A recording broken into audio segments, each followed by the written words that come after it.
Good afternoon and welcome to Turn It Up a Notch Tuesday.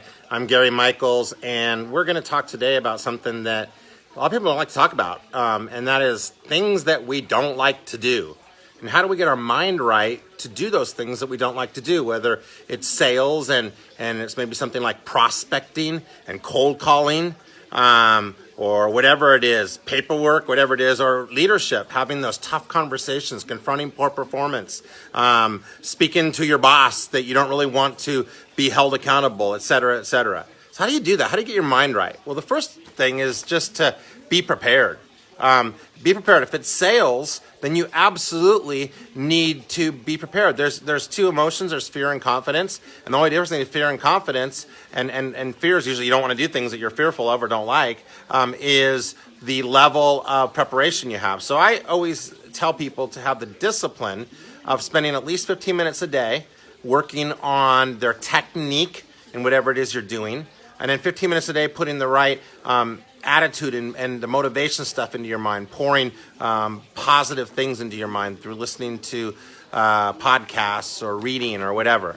The second thing that you can do to make your mind right so you can do these things is to actually practice self-talk. We talk about affirmations often at Southwestern Consulting, and reading affirmations out loud 4 to 6 times a day is huge. It's a small investment.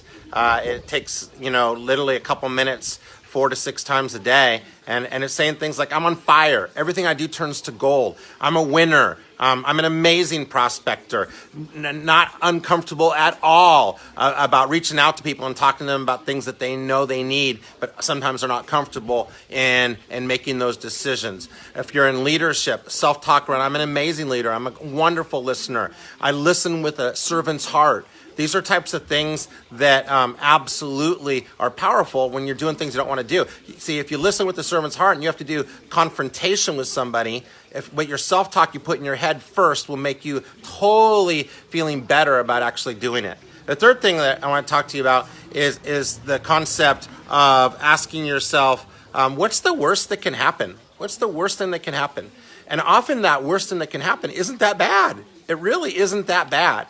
And then you realize, what was I all worried about in the first place? Because those things don't usually happen. And then the last one that will help you get through these tough times is put yourself out there and be willing to be held accountable to do the things that you know you should be doing, but you don't like doing.